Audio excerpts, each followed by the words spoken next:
Hello दोस्तों, स्वागत है आप सभी का आपके अपने यूट्यूब चैनल पर। दोस्तों आज हम बात करेंगे 100 गोल्डन रूल्स ऑफ इंग्लिश का पार्ट नंबर 2 के बारे में। पहले पार्ट में हमने डिस्कस किया था नाउन के रूल्स, जो कि आपके एरर डिटेक्शन में आपको मदद करेंगे। और आज के रूल्स में हम डिस्कस करेंगे प्रोनाउन के रूल। ठीक है, प्रोनाउन क्या होता है? सर्वनाम। प्रोनाउन क्या होता है?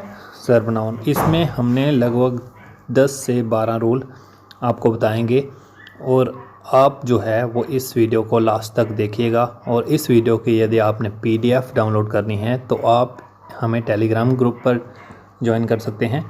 उसका लिंक जो है वो इसके डिस्क्रिप्शन बॉक्स पर आपको दिया गया है। दोस्तों सबसे पहले आपको पता होना चाहिए प्रोनाउन क्या होता है। दोस्तों प्रोनाउन एक ऐसा वर्ड होता है जो नाउन के प्लेस पर आता है। ठीक है, क्या कहा मैंने? प्रोनाउन जो है एक ऐसा वर्ड होता है जो नाउन के प्लेस में आता है और नाउन की रेपिटेशन को अवॉइड करता है। इतना सा डेफिनेशन आपने याद रखना है प्रोनाउन के बारे में। और प्रोनाउन के टाइप कितने होते हैं? 8 टाइप। 8 के 8 टाइप को आपको जो है वो डीपली नहीं पढ़ने की ज़रूरत, वो जो कि आपके एग्जामिनेशन पॉइंट ऑफ व्यू से इम्पोर्टेंट है वही आपको कराया जाता है इस चैनल पर। ठीक है, आपको 8 के 8 जो हैं वो पार्ट पढ़ने की ज़रूरत नहीं है। आपको यही पता होना चाहिए कि आपका जो फर्स्ट पार्ट है प्रोनाउन का वो है पर्सनल प्रोनाउन। यही इम्पोर्टेंट है, यही आपको पता होना चाहिए, क्योंकि इसी से जो है वो एग्ज़ामिनेशन में मोस्ट ऑफ द क्वेश्चन पूछे जाते हैं। ठीक है, सबसे पहले हम डिस्कस करेंगे पर्सनल प्रोनाउन क्या होते हैं। दोस्तों पर्सनल प्रोनाउन जो है, मैंने क्या कहा? Personal pronoun. पर्सनल प्रोनाउन क्या होते हैं?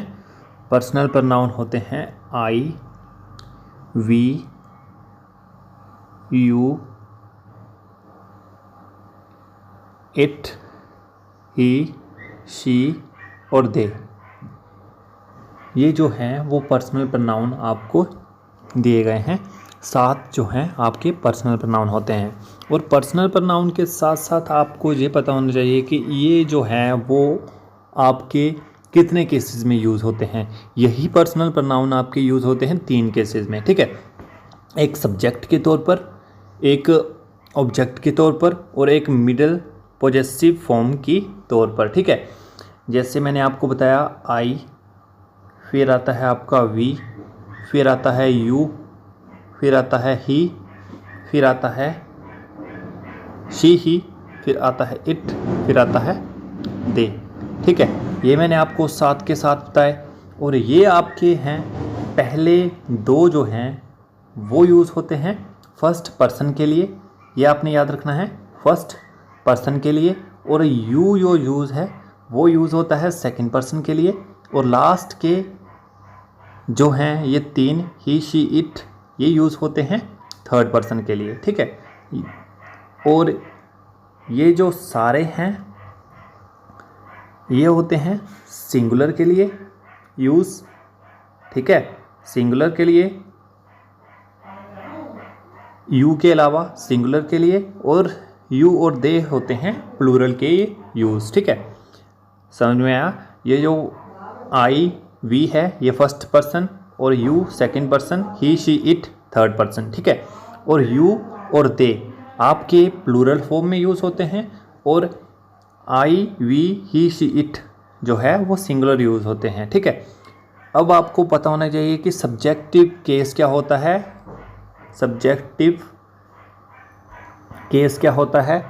फिर इसी को बोलते हैं नॉमिनेटेड केस। ठीक है, और ये सब्जेक्टिव केस है वही आपका होते हैं यही I, we, you, he, she, it. ठीक है, नेक्स्ट आपका आता है ऑब्जेक्टिव केस।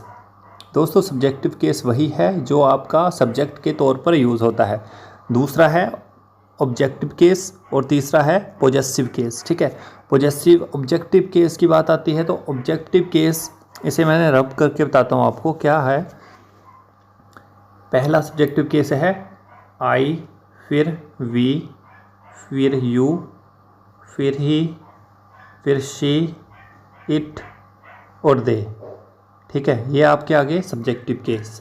नेक्स्ट मैंने आपको बताया ऑब्जेक्टिव केस की फॉर्म में कौन यूज़ होगा, आई के स्थान पर यूज़ होगा मी, ठीक है। वी के स्थान पर यूज़ होगा अस, यू के स्थान पर यू ही यूज़ होगा, ही के स्थान पर आ जाएगा हिम, फिर शी के हर, इट के इट ही रहेगा और दे के देम, ठीक है। यदि हम पोजेसिव केस की बात करें तो पोजेसिव केस में आ जाएगा आपका आई के स्थान पर यूज़ होगा माई, वी के आवर, यू के योर, फिर ही के हर, ठीक है। शी के हर और ही के हिम, शी के हर सेम रहेगा और इट के इट्स रहेगा और दे के देयर रहेगा। ये हमारे हो गए पॉजेसिव केस। ये आपने इतना सा नोट डाउन कर लेना है कॉपी पर। मैंने आपको क्या बताया, ये आपके हो गए सब्जेक्टिव केस, दूसरी तरह बोलते हैं इसे नॉमिनेटिव केस, और फिर ऑब्जेक्टिव, और फिर पॉजेसिव केस। तीनों केस की यदि आपको नॉलेज अच्छी तरह है तो ही आप प्रोनाउन के एरर डिटेक्शन के क्वेश्चन को टैकल कर पाओगे, ठीक है। इसी के आपके नंबर डिपेंड करते हैं, आपका इंग्लिश ग्रामर जो आपका आने वाला है HP पटवारी में, HP पुलिस में, HP फॉरेस्ट गार्ड में, तीनों के लिए ये वीडियो काफ़ी इंपॉर्टेंट है बिकॉज प्रोनाउन जो टॉपिक है वो इन तीनों एग्ज़ाम में आता है। नेक्स्ट बात करते हैं एग्ज़ामिनेशन में आप में कैसे आपको पॉइंट ऑफ एरर आपको देखने को मिलेंगे, ठीक है। सबसे पहला रूल क्या है, यदि प्रोनाउन जो है, प्रोनाउन इनमें से जैसे each, every, neither, either, now, anyone, many, ये पोजेसिव एडजेक्टिव हों, जैसे पोजेसिव मैंने आपको बताया यही होते हैं माई, आवर, यूअर, हर, हिम, फिर इट्स, फिर देयर। यदि ये एज ए सब्जेक्ट यूज़ हों तो जो है आपका पोजेसिव केस सिंगुलर होगा, ठीक है। पोजेसिव केस यही आपने, पोजेसिव केस हो गया, ऑब्जेक्टिव केस हो गया, फिर आपका तीसरा है सब्जेक्टिव केस। यही केस के बिना पर ही आप एरर को फाइंड कर पाओगे, ठीक है। केस की नॉलेज आपको ज़रूरी है तो ही मैंने आपको फर्स्ट स्लाइड में आपको नॉलेज दे दी है, ठीक है। क्या बताया है इसने, यदि ये सारे वर्ड यूज़ हों each, every, neither, either, anyone, many या माई, आवर, आवर्स, ये कोई भी वर्ड यूज़ हो तो ये आपका ऑब्जेक्टिव केस जो है, सॉरी पॉजेसिव केस जो है वो सिंगुलर यूज़ होगा। पॉजेसिव केस मैंने आपको बताया कौन सा होता है पॉजेसिव केस, ये वाले, ठीक है। ये यूज़ होंगे आपके सिंगुलर, ठीक है। सिंगुलर केस आपका यूज़ होगा इन सारे वर्ड में। यदि आपने ईच, कोई भी ईच, एवरी, नाइदर, आइदर, ये कोई भी वर्ड देख लिया तो आपके यूज़ होंगे singular possessive case. Singular possessive case का आपका पता है कौन से होते हैं। सिंगुलर जो है वो होता है आपका माई, सिंगुलर है, फिर आपका हर सिंगुलर है, बिकॉज आपको पता है आपके सिंगुलर हैं आई, फिर आते हैं ही, शी, ठीक है, इट, ये जो हैं वो सिंगुलर हैं, बाकी प्लूरल हैं। नेक्स्ट बात करते हैं सिक्स्थ रूल की। सिक्स्थ रूल क्या है, यदि आपके सेंटेंस में कभी भी आपको separation, excuse, site, mention, report, pardon, favour, इनके साथ कभी भी नाउन जो है वो पॉजेसिव केस में यूज़ नहीं होता है। पॉजेसिव केस का आपको पता है, बार बार आपको बता रहा हूँ मैं कौन से हैं, माई, आवर, यूअर, जैसे मैंने बार बार लिखने की प्रैक्टिस करी है आपने भी वैसे ही कर रखनी है। हर, हिज, फिर आता है इट्स, फिर आता है देयर, ये आपके हो गए पॉजेसिव फॉर्म। ये इनके साथ कभी भी यूज़ नहीं होगी, ठीक है। जैसे सेंटेंस है एट हिज साइट, साइट आ गया वर्ड, ये आपने वर्ड याद रखने हैं, separation, excuse, site, mention, report, pardon और फेवर। इन वर्ड के साथ आपने जो है वो कभी भी पॉजेसिव फॉर्म में नाउन या प्रोनाउन यूज़ नहीं करना है। ठीक है, ये जो सेंटेंस है पहला गलत हो गया बिकॉज इसके साथ पॉजेसिव फॉर्म आ गई साइट के साथ। ठीक है, आपने करेक्ट कैसे करना है, एट द साइट, इसमें प्रोनाउन या नाउन नहीं आएगा, आर्टिकल आएगा।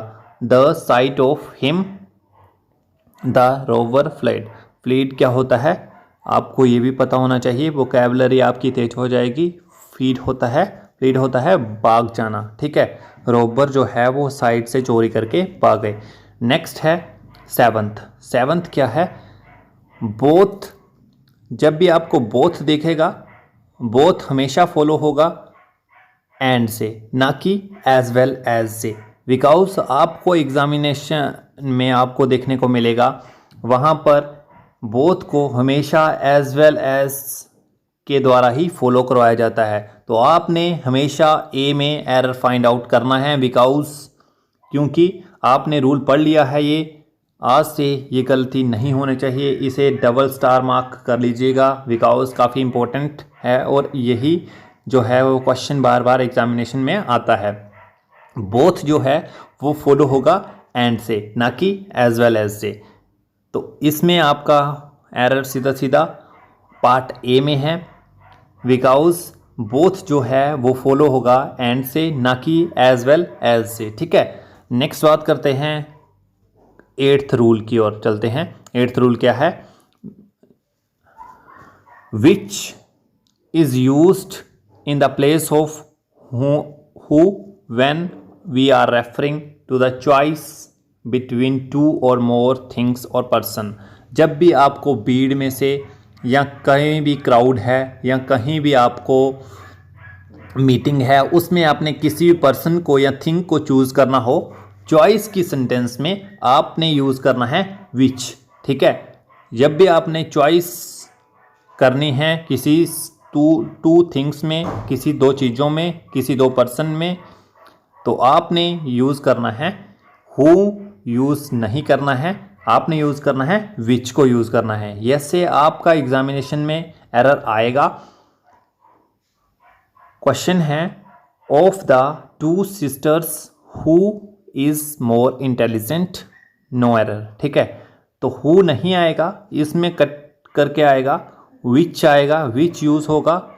जैसे ही आपने रूल पढ़ लिया है, रूल के साथ क्वेश्चन भी कर लिया है। ठीक है, तो इसमें of the 2 sister who is more intelligent ये बिल्कुल गलत है बिकॉज हु की जगह आएगा विच। ठीक है, दोनों सिस्टर में कौन इंटेलिजेंट है, इन्हें चूज़ करने के लिए विच का यूज़ होगा। ठीक है, नेक्स्ट आता है 9th एरर। 9th एरर क्या है,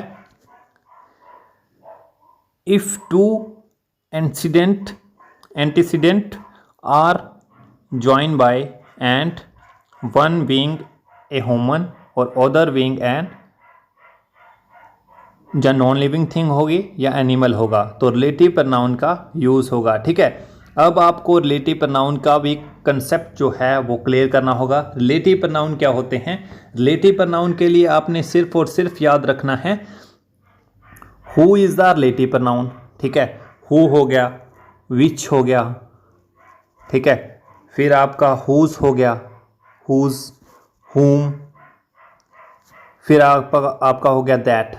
ये आपके रिलेटिव प्रोनाउन है, बट जो दैट है यही एग्जामिनेशन में बार बार पूछा जाता है और इसी में ये एरर है, ये इसी का रूल है। ठीक है, क्लियर हो गया आपका। रिलेटिव प्रोनाउन क्या बताया मैंने, हु, विच, हुज, हुम और दैट, ये आपका रिलेटिव प्रोनाउन है। 8 पार्ट में से एक है ये। ठीक है, एंटीसीडेंट क्या होता है, जो कि सब्जेक्ट को रिप्लेस करता है। इस वर्ड से आपको यही पता होना चाहिए कि एंटीसीडेंट क्या होता है, जो सब्जेक्ट और वर्ब को रिप्लेस करता है। ठीक है, देन बात करते हैं क्या बताया गया है इसको, इस एरर में।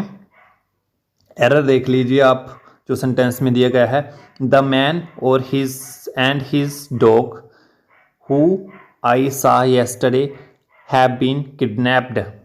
जो मैन है और उसका डॉग है, हमने कल देखा था, वो किडनैप हुए। ठीक है, तो इसमें जो है वो हु नहीं आएगा, दैट आएगा।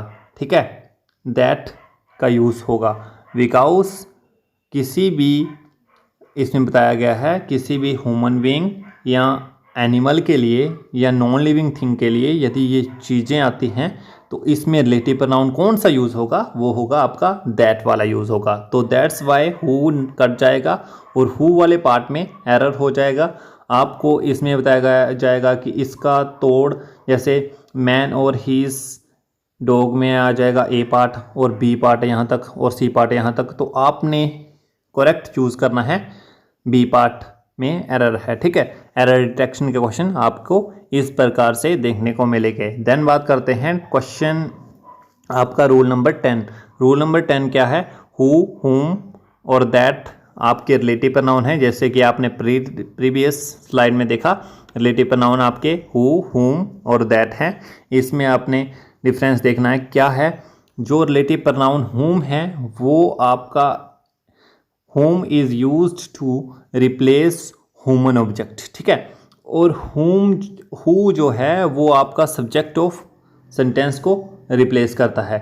जैसे आपका जो है वो सब्जेक्ट कौन सा है, द बॉय, ठीक है। और आपका ऑब्जेक्ट कौन सा है, ऑब्जेक्ट है आपका गुड सिंगर, ठीक है। ये आपका ऑब्जेक्ट हो गया, ये आपका सब्जेक्ट हो गया। तो आपका यूज़ जो है वो द बॉय के लिए हमेशा हु होगा, ठीक है। सब्जेक्ट ऑफ सेंटेंस के लिए हु होगा और यदि ऑब्जेक्ट है तो हुम होगा। इसके लिए यदि अगला सेंटेंस चलेगा तो यहाँ पर हुम आएगा ऑब्जेक्ट के लिए। यदि ये सेंटेंस आगे बढ़ता है तो इसको ऑब्जेक्ट के लिए हुम आएगा, ठीक है। नेक्स्ट बात करते हैं 11वें रूल के लिए। 11वां रूल काफ़ी इंपॉर्टेंट है, इसे आप डबल स्टार मार्क कर लीजिएगा क्योंकि ये क्वेश्चन जो है वो बार बार एग्जामिनेशन में आता है और इसमें बार बार बच्चे गलती करते हैं। क्या रूल है, जो सुपरलेटिव डिग्री होती है, सुपरलेटिव डिग्री क्या होती है, जैसे स्मार्ट का स्मार्टर और स्मार्टेस्ट, ठीक है। ये जो है जैसे गुड का फिर good, better, best. Best is the superlative degree, ये कंपैरेटिव डिग्री होती है, ये सिंपल डिग्री होती है, ठीक है। क्या बताया मैंने, गुड का जैसे गुड जो है वो बिल्कुल सिंपल है और गुड का कंपैरेटिव डिग्री क्या है, बेटर, और सुपरलेटिव डिग्री क्या है, बेस्ट, ठीक है। और इसी प्रकार से स्मार्ट, स्मार्टर और स्मार्टेस्ट, ये जो है वो इसकी सुपरलेटिव डिग्री है। और क्या बताया गया है इस एरर में, superlative degree none, no one, anyone, much, little, जो जैसे आ गया द सेम, फिर नाउन आ गया द सेम बॉय, फिर द ओनली बॉय, ऐसे सेंटेंस तो आपको फॉलो करना है दैट से, ठीक है। That is the relative pronoun. Relative pronoun का आपको पता है, बार बार आपको बता रहा हूँ क्या है, दैट, हु, फिर हुम। इसी प्रकार को आपने भी बार बार जो है वो लिखने की प्रैक्टिस करनी है। क्या बताया, दैट, हु, हुज, हुम, फिर आएगा आपका विच, ये आपके रिलेटिव प्रोनाउन है, ये इनकी प्रैक्टिस आपने बार बार करनी है, ठीक है। तो क्या बताया गया है इसमें, जो रिलेटिव प्रोनाउन जो सुपरलेटिव डिग्री है, या नन है, नो वन है, एनी वन है, मच है, लिटिल है, द सेम, कभी भी नाउन आ जाएगा, the same girl, the same boy, तो इसमें यूज़ होगा आपका रिलेटिव प्रोनाउन दैट, ठीक है। पहला सेंटेंस आपको कंफ्यूज करने के लिए आएगा, the Meera is the smartest girl who I ever met. Meera एक जो है वो स्मार्टेस्ट गर्ल है जो भी अब तक मैं किसी भी लड़की से मिला हूँ, ये सबसे स्मार्टेस्ट गर्ल है। तो किसी भी आपका यो सुपरलेटिव डिग्री आ गई, ये स्मार्टेस्ट, तो इसको फॉलो जो है वो एग्जामिनर कई बार कर देगा हु से और कई बार कर देगा हुम से। तो आपने दोनों सेंटेंस गलत कर रहे हैं और विकाउस रूल में बताया गया है ये सेंटेंस जो है वो फॉलो करेगा दैट से, तो दैट वाला करेक्ट हो जाएगा। नेक्स्ट बात करते हैं 12th रूल की, और 12th रूल में क्या बताया गया है, if there is comparison between two nominative case then the pronoun of nominative case जो है वो फॉलो करेगा। जैसे मेन जो है इस रूल का करेक्ट क्या है, नॉमिनेटिव केस की आपको नॉलेज होनी चाहिए। सबसे पहले नॉमिनेटिव केस क्या होता है, इसी को सब्जेक्टिव केस बोलते हैं। सब्जेक्टिव केस क्या है, आई, वी, ठीक है, यू, ही, शी, इट और दे। यदि आपको वीडियो के एंड में ये पता नहीं लगेगा कि सब्जेक्टिव केस क्या होते हैं, नॉमिनेटिव केस क्या होते हैं, तो मेरे पढ़ाने का कोई फ़ायदा नहीं है। ठीक है, आपको ये भी याद रखना है, यदि प्रोनाउन का चैप्टर आपने स्टार्ट करा है और इस वीडियो के एंड में आपको ये पता लग जाता है कि सब्जेक्टिव केस क्या होते हैं, ऑब्जेक्टिव केस क्या होते हैं और पॉजेसिव केस क्या होते हैं, तो इस वीडियो का बनाने का मतलब पूरा हो जाता है। ठीक है, बार बार आपको यदि भी प्रोनाउन करने हैं, नाउन करने हैं, तो आपको ये पढ़ने ही पड़ेंगे। ठीक है, I, we, you, he, she, it, they. हर एक बच्चे को जो भी ये वीडियो देख रहा है तो आपको इनकी नॉलेज होनी ही चाहिए। ठीक है, ये होते हैं सब्जेक्टिव। और इनका यदि ऑब्जेक्टिव केस बनाना है तो आई का यूज़ हो जाएगा मी, और वी का अस, फिर यू का यू ही रहेगा, और ही का हिम, फिर हर, इट का इट ही, दे का देम। ये हो गया आपका ऑब्जेक्टिव केस। ठीक है, इसमें क्या बताया गया है, नॉमिनेटिव केस ही सब्जेक्टिव केस होता है। यदि आपने किसी का कंपैरिजन करना है तो आपने कंपैरिजन डिग्री जो भी केस है, यदि नॉमिनेटिव है तो नॉमिनेटिव केस से ही कंपैरिजन करना होगा। ठीक है, जैसे आपका एरर है, जैसे Alia is as beautiful as मी।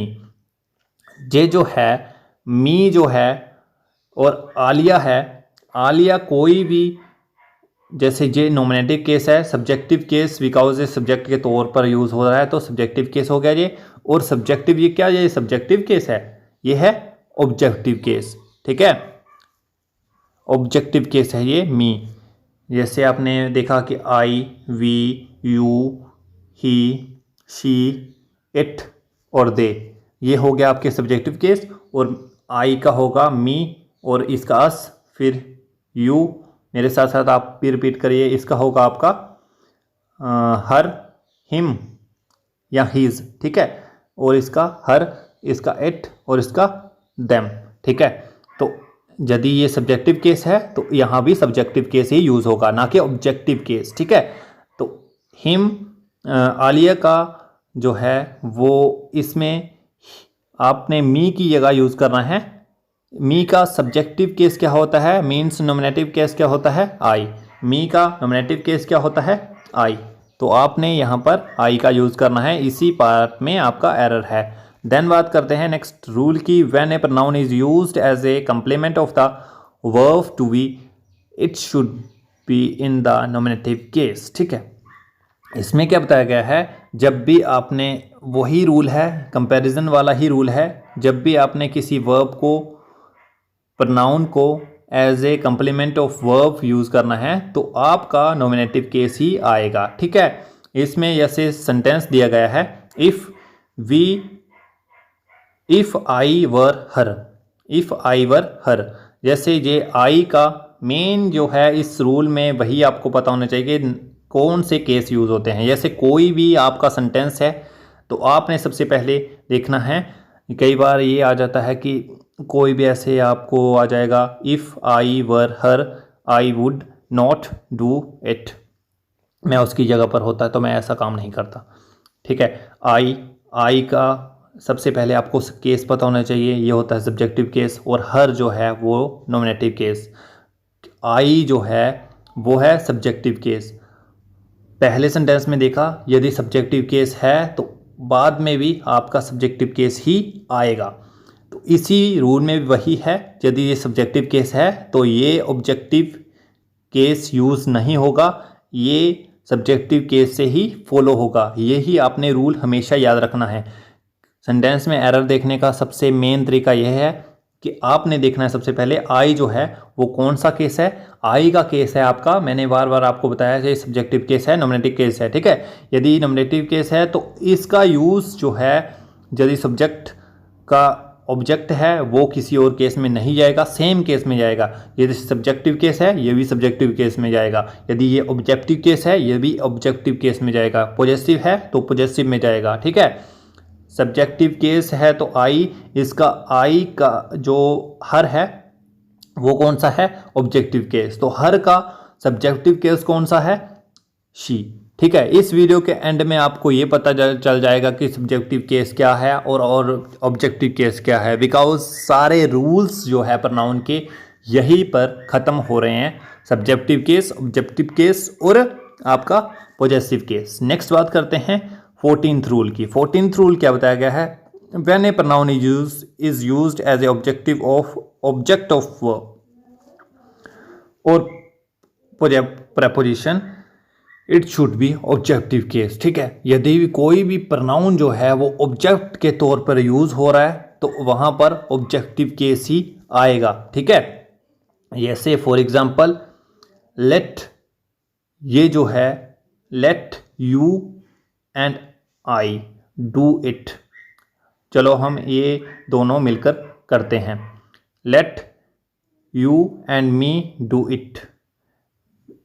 आई की जगह आपका यूज हो गया ऑब्जेक्टिव केस, बिकॉज इसमें बताया गया है यदि आपका प्रोनाउन यूज होगा ऑब्जेक्टिव के तौर पर, इतना सा ये आपका हो गया सब्जेक्ट, बिकॉज सब्जेक्ट में ही सब्जेक्टिव केस यूज होगा। इतना सा सेंटेंस आपका खत्म हो गया और इतना सा ऑब्जेक्टिव पार्ट है और यहाँ पर यूज होगा आपका मी का। आई का ऑब्जेक्टिव केस क्या है, मी। बार बार लिखने की प्रैक्टिस किया करो। क्या बताया मैंने, I, we, you, he, she, it. इसी पर आपको बार बार फोकस क्यों कर रहा हूँ। और नेक्स्ट है दे, बिकॉज ये आपको वीडियो के एंड में पता होना चाहिए। ठीक है, ये कौन से केस हैं, ये हैं आपके सब्जेक्टिव केस। सब्जेक्ट, इसी का सब्जेक्टिव ऑब्जेक्टिव बनाने के लिए आपने यूज़ करना है मी, अस, यू, हिज, फिर हर, इट और देम। ठीक है, ये हो गया आपका सब्जेक्टिव केस, नॉमिनेटिव केस बोलते हैं इसे, और ये हो गया आपका ऑब्जेक्टिव केस। यदि आपने जो है वो आपका प्रोनाउन ऑब्जेक्टिव केस में यूज़ हो रहा है, ऑब्जेक्ट ऑफ द वर्ब की यूज़ हो रहा है, तो आपने ऑब्जेक्टिव केस ही फॉलो करना है। जैसे ये आपका इतना सा पार्ट जो है वो ऑब्जेक्टिव केस में यूज़ हो रहा है, तो आपने आई की जगह ऑब्जेक्टिव केस यूज़ करना है इसका मी। ठीक है, और दिस, इसमें ऑब्जेक्टिव केस का क्या है, इसमें जो है इतना सा आपका हो गया सब्जेक्टिव केस और इतना सा हो गया आपका ऑब्जेक्टिव केस। ऑब्जेक्ट के तौर पर कोई भी प्रोनाउन यूज होगा तो आपने यूज करना है ऑब्जेक्टिव केस ही। यू का यू ही रहेगा, ऑब्जेक्ट भी और सब्जेक्ट भी। इसमें यह है, ये कंफ्यूज बिल्कुल नहीं होना कि इसको क्यों नहीं चेंज किया गया है, और क्योंकि ये जो है यू और यू का ऑब्जेक्टिव केस और सब्जेक्टिव केस सेम होता है। आई का चेंज करना है, I is the subjective case, आई का आई ही होता है और इसका ऑब्जेक्टिव केस क्या होता है, मी। ठीक है, नेक्स्ट बात करते हैं 15वें रूल की। 15वां रूल क्या बताया गया है, इसमें आपने सिंपल सा आपने याद रखना है, कोई भी इनडेफिनेट प्रोनाउन, इनडेफिनेट प्रोनाउन क्या होते हैं, जैसे आपके हो गया one, everybody, nobody, somebody, either, neither, all, much, several, each, other, another, ये आपके हैं इंडेफिनेट प्रोनाउन। ठीक है, तो मेन आपने याद रखना है वन। वन का रोल क्या है, वन कभी भी आपने सेंटेंस में यूज कर लिया तो इसमें कोई भी अनदर नाउन नहीं, अनदर प्रोनाउन नहीं लगेगा। वन हमेशा वन से फॉलो होगा। इतना सा कॉमन रूल है, ये काफ़ी डबल स्टार लगाने वाला रूल है, ये काफ़ी एग्जाम में पूछा जाता है। One is follow by one's. ठीक है, जैसे वन हमेशा आपने देख लेना, यदि कोई भी सेंटेंस के सब्जेक्ट में वन यूज़ हो गया तो वहाँ पर इसी सेंटेंस में वंस यूज़ होगा ही होगा। जिसमें कोई और प्रोनाउन यूज़ हुआ तो वहाँ पर आपने वंस वाले एरर में फाइंड आउट करना है एरर। ठीक है, जैसे हो गया वन इज द, ये आपने बताना है अब कौन सा है केस, आपने बार बार पढ़ा है he, she, it, we, I, we, you, they, ये हो गया आपके सब्जेक्टिव केस। और me, us, you, her, him, it, them, ये हो गया आपके ऑब्जेक्टिव केस। ठीक है, ये है आपका ऑब्जेक्टिव केस, और ऑब्जेक्टिव केस को काट कर वहां पर आपने वन को वन से ही फॉलो करना है। इतनी सी बात है। नेक्स्ट बात करते हैं आइदर और नाइदर। जब भी आपका जो है टू पर्सन के यूज़ होगा, ये काफ़ी इंपॉर्टेंट रूल है, आपको इसको डबल स्टार मार्क करना है, बिकॉज ये काफ़ी इंपॉर्टेंट रूल है।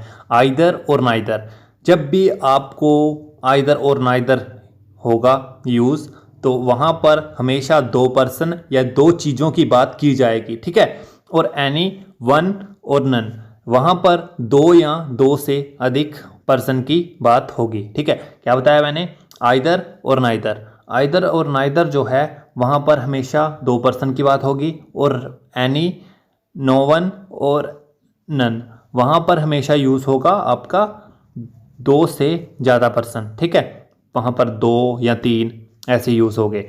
ये काफ़ी इंपॉर्टेंट रूल है और ये जो है वो काफ़ी बच्चों को समझ में आसानी से आ जाता है, ठीक है। क्या बताया मैंने, आइदर और नाइदर हमेशा यूज़ होंगे दो पर्सन के लिए, और एनी, नो वन और नन ये होंगे आपके दो से ज़्यादा पर्सन के लिए। ये काफ़ी इंपॉर्टेंट है और ये बार बार एग्जाम में आता है, इसे ध्यान से पढ़िएगा। क्या बताया गया है, जैसे आ गया anyone of these two roads leads to airport, ठीक है। एनीवन जो है वो आपको बार बार बताया है और बताता रहूँगा कि एनीवन यूज़ होता है दो और उससे भी ज़्यादा चीज़ों और ज़्यादा पर्सन के लिए। तो इसमें दो मेंशन किया गया है, दो के लिए यूज़ होगा आइदर या नाइदर, ठीक है। और neither of these girls did his homework, ठीक है। यहाँ पर तीन गर्ल्स मेंशन की गई हैं और तीन के लिए नाइदर हमेशा यूज़ होता है, नाइदर और आइदर यूज़ होता है दो पर्सन के लिए, और नाइदर हमेशा यूज़ होता है दो पर्सन। और नो वन आएगा यहाँ पर, because no one, any one, any और नन ये यूज़ होते हैं दो या दो से अधिक पर्सन या चीज़ों के लिए। नेक्स्ट रूल है आपका 16 और 17 रूल एक ही है, इसमें आएगा ईच अदर और एनी अदर।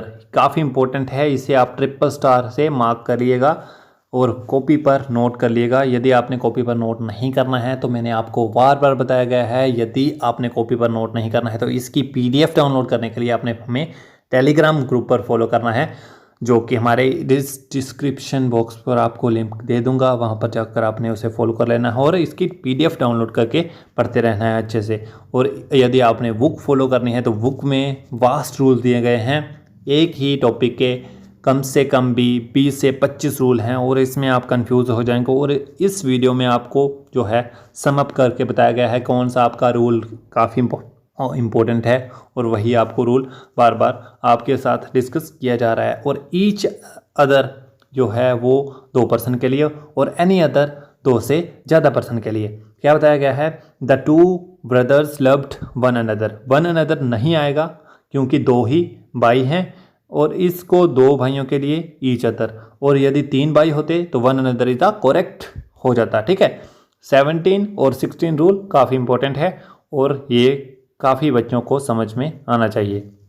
नेक्स्ट बात करते हैं, a noun or pronoun governing at gerund should be put in the possessive case. Possessive case, objective case, subjective case मैंने बार बार आपको मेंशन करा है और इस वीडियो में आपको एंड ऑफ द वीडियो, आपको ये वीडियो के एंड में आपको ये तो पता चलना ही चाहिए। क्या पता चलना चाहिए, सब्जेक्टिव केस, ऑब्जेक्टिव केस और पॉजेसिव केस। इसी वीडियो को बनाने का मतलब यही है, आपको कम से कम केसेस के बारे में तो पता चलना ही चाहिए, ठीक है। क्या बताया गया है, आई, वी, यू, दे, मेरे साथ साथ आप रिपीट कर रहे होंगे उम्मीद करता हूँ। फिर आगे क्या आएगा, बोलिए, ही, शी, इट और कौन सा बचा, यू। और यदि हम ऑब्जेक्टिव केस की बात करें तो आई का यूज़ होगा, आई का मी और इसका अस, इसका देम, इसका हिज, फिर हर, फिर इट और यू का यू ही रहेगा। और यदि हम पॉजेसिव केस की बात करें तो इसका हो जाएगा माई और इसका हो जाएगा आवर, इसका हो जाएगा देयर, इसका हो जाएगा हिम, हिज, हिम, फिर इसका हो जाएगा हर, इसका हो जाएगा इट्स, इसका हो जाएगा यूअर्स, ठीक है। ये हो गया आपके पॉजेसिव केस। ये हो गया subjective case, nominative case, objective case और पॉजेसिव केस। इसमें क्या बताया गया है, जो प्रोनाउन गवर्निंग करेगा जेरेंड की तो ये हमेशा पॉजेसिव केस में पुट होगा, ठीक है। जो आपका नया वर्ड आपको देखने को मिलेगा जिरंट। जिरंट क्या होगा, यदि आपने कोई भी वर्ब देखनी है, बेसिक सा नॉलेज जिरंट के बारे में आपको इस वीडियो में मिलेगा। क्या होता है जिरंट? जिरंट होता है यदि आपने कोई भी वर्ब देखनी है और वर्ब के एंड में यदि आईएनजी लगेगा, लग जाएगा, तो वो जिरंट की फॉर्म बना लेगा। ठीक है, आई एन जस्ट सीन कि यदि प्ले है वर्ब तो प्लेइंग आप जिरंट बोल सकते हो इसका। ठीक है, जैसे सिंग आपका वर्ब है और सिंगिंग इज जिरंट। ठीक है, फिर next climb is a verb, climbing gerund. ठीक है, आईएनजी लग गया तो जिरंट की फॉर्म बन गई। इतना सा आपने जिरंट के बारे में नॉलेज, बेसिक सा जो नॉलेज रखना है। इसमें क्या बताया गया है, जैसे कहीं भी आपने जिरंट देख लिया, आईएनजी की फॉर्म देख ली, वो जिरंट होता ही है। और जिरंट जो है वो ऑब्जेक्टिव केस से फॉलो नहीं होगा, ये होगा आपका पॉजेसिव केस से फॉलो। इतना सा रूल सा दे। ये नेक्स्ट बात करते हैं 19th रूल। 19th रूल क्या बताया गया है, the pronoun must agree with its antecedent in person, number और जेंडर। क्या बताया गया है, बेसिक्स आपने नॉलेज रखना है। यदि आपका प्रनाउन सिंगुलर है तो आपका सब्जेक्ट सिंगुलर है तो आपका उसका नाउन जो होगा वो भी सिंगुलर आएगा। इसका बेसिक सा फंडा रूल का ये है। ठीक है, यदि सब्जेक्ट जो है वो सिंगुलर है तो इसका रिसीविंग ऑब्जेक्ट जो है वो भी आपका सिंगुलर ही होगा। जितना पर्सन सब्जेक्ट में यूज़ होंगे, जैसे each of these boys, each of these boys कहने का मतलब क्या है, उनमें से कोई भी बंदा जो है, ईच ऑफ दीज बॉयज़, उसने अपना होमवर्क जो है वो नहीं किया गया है। एक बंदे की बात हो रही है, उनमें से एक बंदा, तो इन सारों की बात नहीं हो रही है। तो यहाँ पर प्लूरल फॉर्म क्यों आएगी, यहाँ पर आएगी आपकी सिंगुलर फॉर्म। तो इसमें singular form, singular pronoun use हुआ है। नेक्स्ट बात करते हैं 20th रूल की। 20th रूल क्या है, when two or more singular pronoun joined by and refers to same person, then pronoun use होगा सिंगुलर ही। यदि आपको 19वें रूल में भी यही क्लियर हुई बात, क्या बताया गया है, यदि आपके नाउन सिंगुलर हैं तो उसमें यूज़ किया गया प्रोनाउन भी आपका सिंगुलर ही होगा। ठीक है, क्या बताया गया है, द कलेक्टर और district magistrate is not negligent in their duty. ठीक है, यदि दो जगह द आ जाएगा, जैसे द कलेक्टर और द डिस्ट्रिक्ट मैजिस्ट्रेट, द और द ये शो करेंगे कि ये दोनों पर्सन जो हैं वो अलग अलग हैं, तो ये सेंटेंस राइट हो जाता। ठीक है, यहाँ पर आने से ये सेंटेंस राइट हो जाएगा। द नहीं है, द नहीं होने से क्या पता लगेगा कि दोनों पर्सन जो हैं, वही पर्सन डिस्ट्रिक्ट मैजिस्ट्रेट है, वही पर्सन डीएम है और वही पर्सन कलेक्टर है। तो इसमें यूज़ होगा आपका हिज, और यो कि आपका सिंगुलर प्रोनाउन है। नेक्स्ट और अंतिम रूल आपका क्या है, 21वां रूल क्या बोलता है, after let if a pronoun is use that pronoun must be objective case. यदि कोई भी आपने लेट से स्टार्ट हुआ देख लिया तो वहाँ पर हमेशा ऑब्जेक्टिव केस ही यूज़ होगा, यदि वो सेंटेंस लेट से स्टार्ट होगा। ठीक है, क्या है example, let he go there, let he go there, let से स्टार्ट हुआ तो यहाँ पर ऑब्जेक्टिव केस ही यूज़ होगा। एंड ऑफ द वीडियो, आपको सबसे पहले क्या करना है, इस वीडियो के एंड में जो कमेंट बॉक्स है तो आपने वहाँ पर ये मुझे बताना है कि आपका सब्जेक्टिव केस कौन से होते हैं, ऑब्जेक्टिव केस कौन से होते हैं और पॉजेसिव केस कौन से होते हैं। यही आपने सातों के सातों की फॉर्म जो है वो सब्जेक्टिव केस में बतानी है, ऑब्जेक्टिव केस में बतानी है और पॉजेसिव केस में बतानी है। इससे पता चल जाएगा कि आपको इस वीडियो में क्या क्या सीखने को मिला। और इस वीडियो में आपको बस इतना ही। यदि आपको ये वीडियो पसंद आई तो आप इस वीडियो को एक लाइक कर सकते हैं, बिकॉज आपके एक लाइक से हमें मोटिवेशन मिलता है। वीडियो को शेयर जरूर करें दोस्तों, तैयारी कर रहे बच्चों के पास ये वीडियो पहुंचनी ही चाहिए। इस वीडियो में बस इतना ही। यदि आपको ये वीडियो पसंद आई तो आप इस वीडियो को एक लाइक कर सकते हैं। यदि आपको और इस वीडियो का नेक्स्ट पार्ट एडजेक्टिव पर चाहिए, सब्जेक्ट और वर्ब एग्रीमेंट पर चाहिए, तो आप इस वीडियो को ज़्यादा से ज़्यादा शेयर करिएगा और इस वीडियो के रिस्पॉन्स पर ही नेक्स्ट वीडियो आपकी आएगी इसी टॉपिक पर। जैसे आपका हो गया नेक्स्ट टॉपिक है आपका एडजेक्टिव का है, फिर आपका सब्जेक्ट वर्ब एग्रीमेंट का है, नेक्स्ट नरेशन बॉयज़ के टॉपिक हैं। यदि आपको ये वीडियो पसंद आएगी तो ही नेक्स्ट वीडियो हम प्रिपेयर करेंगे, बिकॉज इन वीडियो को बनाने के लिए काफ़ी मेहनत लगती है। बिकॉज आप ये देख सकते हो हमने जो है वो खुद से टाइप किया होता है ये, और ये खुद से टाइप करने के लिए हमें कम से कम भी 3 से 4 बुक खंगालनी पड़ती हैं, और उनमें से खंगालने के बाद काफ़ी जो एग्ज़ामिनेशन में रिपीटेड रूल होते हैं, रिपीटेड क्वेश्चन होते हैं, उन रूल को ही आपके लिए लाया जाता है। बिकॉज आपका टाइम वेस्ट करना ज़्यादा इम्पोर्टेंट नहीं होना चाहिए।